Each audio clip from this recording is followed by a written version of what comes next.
Hello everyone, आप सभी का स्वागत है आपके अपने और फेवरेट चैनल एडुटेप में। यहाँ पर हम यूपीएससी, ईपीएफओ, एपीएफसी, ईओएओ एग्जामिनेशन की तैयारी कर रहे हैं और आज हमारा अभ्यास सीरीज का जो टॉपिक है एसिड एंड बेसिस का पार्ट नंबर 3 है।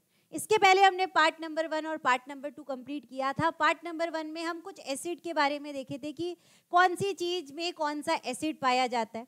पार्ट नंबर 2 में हम उससे एडवांस क्वेश्चन लेकर आए थे और पार्ट नंबर 3 में आज हम इंडिकेटर्स के बारे में पढ़ने वाले हैं। अब ये इंडिकेटर्स क्या है, इंडिकेटर्स क्या है, ध्यान से सुनिएगा। मान लीजिए आपके पास कोई दो सॉल्यूशन आपको दे रहा है और आपको बोल रहा है कि बताइए इसमें से एसिड कौन सा है, बेस कौन सा है। तो आप देखकर तो नहीं बता सकते कि इसमें एसिड कौन सा है, बेस कौन सा है। वहां पर हमें इंडिकेटर्स का इस्तेमाल करना पड़ता है। इंडिकेटर्स कलर चेंज से हमें बताते हैं कौन सा एसिड है और कौन सा बेस है। तो इस वाले टॉपिक में हम पूरे इंडिकेटर्स पढ़ने वाले। ये टॉपिक आपके लिए इंपॉर्टेंट है, इससे एक क्वेश्चन एग्जाम में आता है। तो वीडियो को आपको लास्ट तक देखना है और अगर अभी तक आपने चैनल को सब्सक्राइब नहीं किया है तो चैनल को सब्सक्राइब कर लेंगे। साथ ही साथ आपके लिए ट्रायल पैक लॉन्च किया गया है। अगर आप ट्रायल पैक में एनरोल होना चाहते हैं, उसकी लिंक आपको डिस्क्रिप्शन बॉक्स में दी है, आप उसे एनरोल कर सकते हैं। उसमें आपको जो पेड क्लासेस है उसके डेमो सेशन मिल जाएंगे, उसमें आपको कुछ बहुत सारे मोटिवेशन मिलेंगे। ठीक है, आपको पता चलेगा कि आपको पढ़ाई कैसी करनी है। अगर आप चाहते हैं कि आपको एक डायरेक्शन मिले, आप वो ट्रायल पैक फटाफट से उसे एनरोल कर लेंगे। ठीक है, चलिए स्टार्ट करते हैं। सबसे पहला क्वेश्चन है, विच of the following is natural acid base indicator. Acid base indicator यानी कि जो हमें कौन सा एसिड है कौन सा बेस है ये बताते हैं। नेचुरल क्या होता है, सिंथेटिक क्या होता है, मैं अभी आपको बताने वाली हूँ। दो तरीके के इंडिकेटर्स है, वैसे 3 होते हैं, ऑल फैक्ट्री भी होता है, लेकिन वो हमें कलर चेंज से नहीं बताता। हमें दो पढ़ना है, नेचुरल और synthetic. Natural acid base indicators क्या होते हैं, जो नेचुरल तरीके से बनाए जाते हैं, जो मैनमेड से नहीं बनते, मैनमेड तरीकों से नहीं बनते। तो नेचुरल इंडिकेटर्स हमारे 4 होते हैं। पहला होता है लिटमस, लिटमस पेपर। दूसरा होता है रेड कैबेज। तीसरा होता है चाइना रोज पेटल और चौथा होता है हमारा टर्मरिक, जो हम घरों में सब्जी वगैरह में हल्दी डालते हैं, वही टर्मरिक। ये 4 हमारे नेचुरल एसिड बेस इंडिकेटर होते हैं, जो नेचुरल तरीके से बनते हैं, उनमें मैन मेड का कोई भी काम नहीं है। तो मिथाइल ऑरेंज, फिनोप्थिलीन और ब्रोमोथाइमोल ब्लू, ये तीनों हमारे क्या है, सिंथेटिक इंडिकेटर है। ये तीनों हमारे सिंथेटिक इंडिकेटर है जो मैनमेड तरीके से बनाए जाते हैं। ये आपको याद रखना है। ठीक है, तो आंसर हमारा क्या हो जाएगा, लिटमस। अब लिटमस नेचुरल तरीके से किससे बनाया जाता है, ये क्वेश्चन आपके लिए इंपॉर्टेंट है। ये क्वेश्चन एग्जाम में पूछा जाता है। लिटमस जो बनता है लाइकेन से बनता है। लिटमस किससे बनता है, लाइकेन से बनता है, नेचुरल तरीके से। ये आपको ध्यान रखना है, बहुत इंपॉर्टेंट क्वेश्चन है कि नेचुरल इंडिकेटर्स में कौन आते हैं, सिंथेटिक इंडिकेटर्स में कौन आते हैं। आगे बढ़ते हैं, क्वेश्चन नंबर 2 में आते हैं। What color does litmus paper turn in acidic solution? मान लीजिए अगर आपने लिटमस पेपर को एसिड में डाला, मान लो यहाँ पर मेरे पास एसिड है, ये इसके अंदर एसिड है। यहाँ पर मेरे पास 2 कलर के लिटमस पेपर है, रेड और ब्लू। 2 कलर के लिटमस पेपर है, रेड और ब्लू।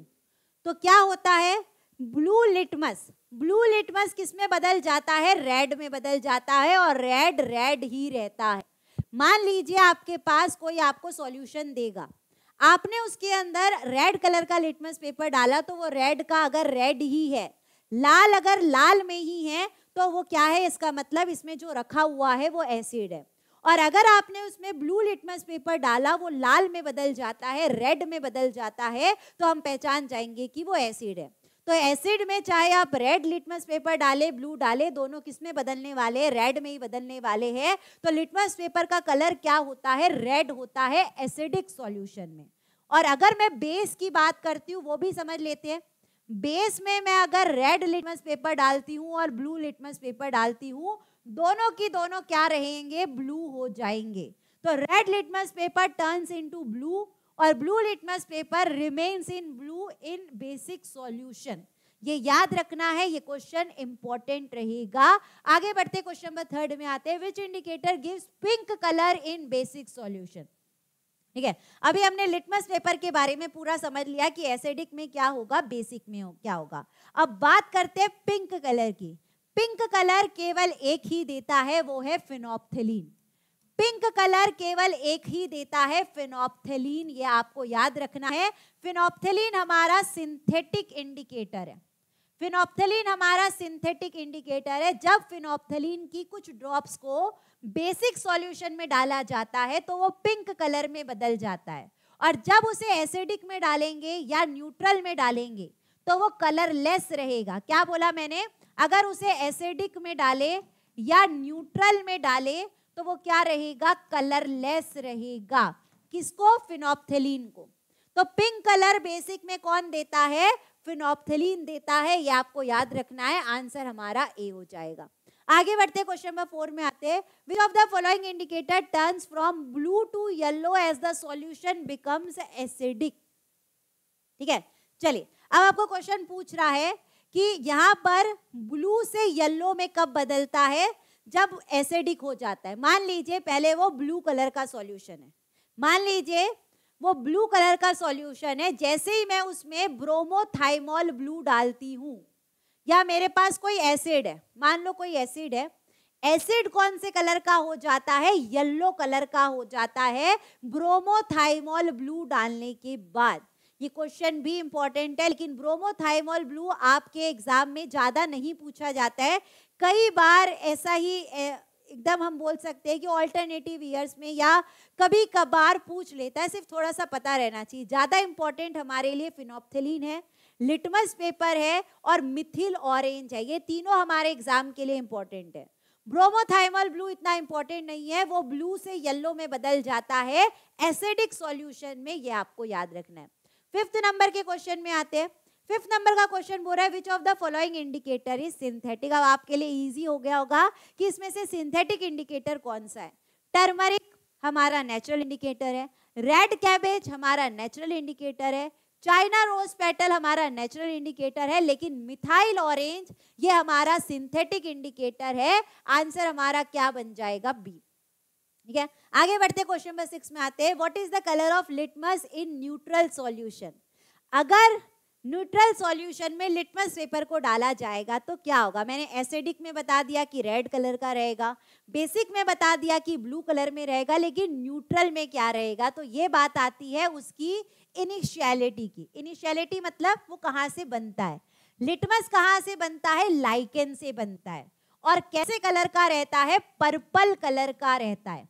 पहले तो आपको ये पता रहना चाहिए कि जब लिटमस बन रहा है तो वो कौन से कलर का है।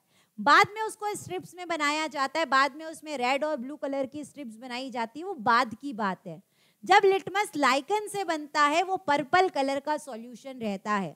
तो जब उसे न्यूट्रल सॉल्यूशन में डालते हैं तो वो पर्पल का पर्पल ही रहेगा। आंसर हमारा क्या हो जाएगा? डी। अगर आपको यही नहीं पता है कि लिटमस जो इनिशियल कलर रहता है वो कैसा रहता है, तो ये आंसर आपका रॉन्ग हो सकता है। क्वेश्चन नंबर 7 में आते हैं। What color does methyl orange turn in basic solution? चलिए अब मिथाइल ऑरेंज हमारे एग्जाम के लिए इंपॉर्टेंट है। मिथाइल ऑरेंज एक सिंथेटिक इंडिकेटर है। एसिड में डालने से क्या होगा और बेस में डालने से क्या होगा, ये समझ लेते हैं। मान लीजिए आपके पास कोई सॉल्यूशन है, आपने उसमें मिथाइल ऑरेंज डाल दिया। अगर वो रेड कलर में बदल जाता है, अगर वो रेड कलर में बदल जाता है तो हम पहचान जाएंगे कि वो कोई एसिड है, और अगर वो येलो कलर में बदल जाता है तो हम पहचान जाएंगे कि वो बेस है। तो इसको याद करने का एक तरीका है कि एसिड क्या रहता है? डेंजरस रहता है, और डेंजर का साइन रेड कलर में बना रहता है। तो एसिड में ये कौन सा कलर देता है? रेड, और बेस में कौन सा कलर देता है? येलो। तो क्वेश्चन हमसे पूछा है कि अगर मिथाइल ऑरेंज को बेसिक सॉल्यूशन में डालेंगे तो ये कौन सा कलर देगा? येलो कलर देगा। आंसर हमारा क्या हो जाएगा? बी हो जाएगा। ठीक है, आगे बढ़ते हैं। क्वेश्चन नंबर 8 में आते हैं। What colour change does phenolphthalein show when solution turns from acidic to basic? पहले फिनोप्थेलीन को एसिड में डाला गया और फिर फिनोप्थेलीन को बेस में डाला गया, तो क्या कलर से क्या कलर में चेंज आया, ये आपको बताना है। तो जब एसिड में फिनोप्थेलीन को डाला जाएगा तो वो कलरलेस रहेगा, न्यूट्रल में डाला जाएगा तो कलरलेस रहेगा। फिर मैंने फिनोप्थलीन को बेस में डाल दिया, तो मैंने बताया पिंक कलर केवल बेस में फिनोप्थलीन देता है। तो पहले ये कलरलेस रहेगा क्योंकि एसिडिक में डाला गया था, और बेस में डालने से पिंक कलर देगा, तो कलरलेस टू पिंक। अगर एसिडिक टू बेसिक पूछा है तो कलरलेस टू पिंक, और बेसिक टू एसिडिक पूछेगा तो पिंक टू कलरलेस आएगा, ये भी याद रखना है, कैसा भी पूछ सकता है। आगे बढ़ते क्वेश्चन नंबर 9 में आते हैं। ठीक है, क्वेश्चन नंबर 9 का आंसर नहीं देखना है, चलिए जल्दी से इसका आंसर करेंगे। विच of the following statement is correct regarding acid base indicator. अभी तक मैंने आपको जितना समझाया है 8 क्वेश्चन में, आपको बताना है कि इसमें से आपको कौन सा सही दिख रहा है। चलिए आपकी ये टेस्ट है, litmus turns blue in acidic solution. क्या लिटमस एसिडिक में ब्लू में चेंज होता है? क्या नहीं, रेड में होता है, तो ये वाला हमारा गलत है। फिनोप्थलीन एसिडिक मीडियम में कलरलेस रहता है, ये बिल्कुल सही दिख रहा है। आगे भी देख लेते हैं, methyl orange red colour basic में देता है, क्या नहीं, एसिडिक में देता है। टर्मरिक के बारे में अभी हम पढ़ने के हैं, turmeric turns yellow in acidic solution, ये गलत है। मैं अभी इसके बाद वाले क्वेश्चन में टर्मरिक के बारे में बताने वाली हूँ। तो आंसर हमारा क्या हो जाएगा, बी हो जाएगा कि फिनोप्थलीन जो रहता है एसिडिक और न्यूट्रल में कलरलेस रहता है और बेसिक में पिंक कलर देता है। ठीक है, चलिए लास्ट क्वेश्चन है, क्वेश्चन नंबर 10, और ये इंपॉर्टेंट क्वेश्चन है। चलिए, जब टर्मरिक को सोप सॉल्यूशन के साथ मिक्स करते हैं तो वो कौन सा कलर देता है? अब पहले आपको ये पता रहना चाहिए कि सोप सॉल्यूशन क्या है। सोप जो बनता है सोडियम हाइड्रोक्साइड और पोटेशियम हाइड्रोक्साइड से बनता है। ठीक है, सोडियम हाइड्रोक्साइड और पोटेशियम हाइड्रोक्साइड से सोप बनता है। ये हाइड्रोक्साइड का मतलब क्या है, बेस है।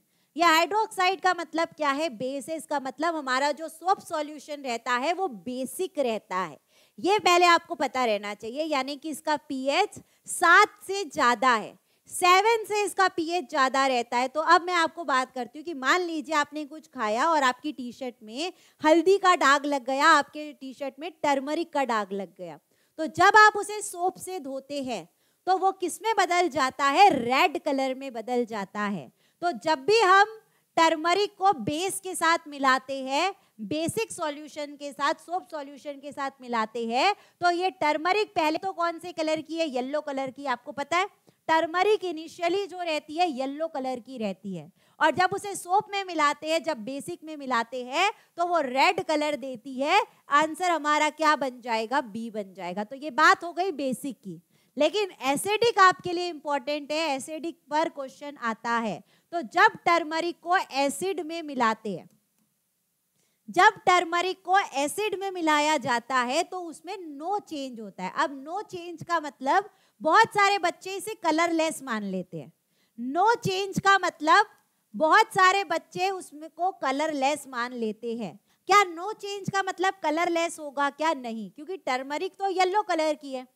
टर्मरिक को जब एसिड में डालेंगे तो टर्मरिक येलो कलर की है और उसमें कोई चेंज नहीं आएगा, इसका मतलब वो एसिड में क्या देगी, येलो कलर देगी। कई बार क्वेश्चन में नो चेंज लिखा रहता है और कई बार येलो लिखा रहता है, बहुत सारे बच्चे यहाँ पर कंफ्यूज होते हैं। तो जब टर्मरिक को बेस में डालते हैं तो रेड कलर, जब एसिड में डालते हैं तो कोई चेंज नहीं आता, क्योंकि टर्मरिक पहले भी येलो कलर की थी और एसिड में डालने के बाद भी येलो कलर की रहेगी।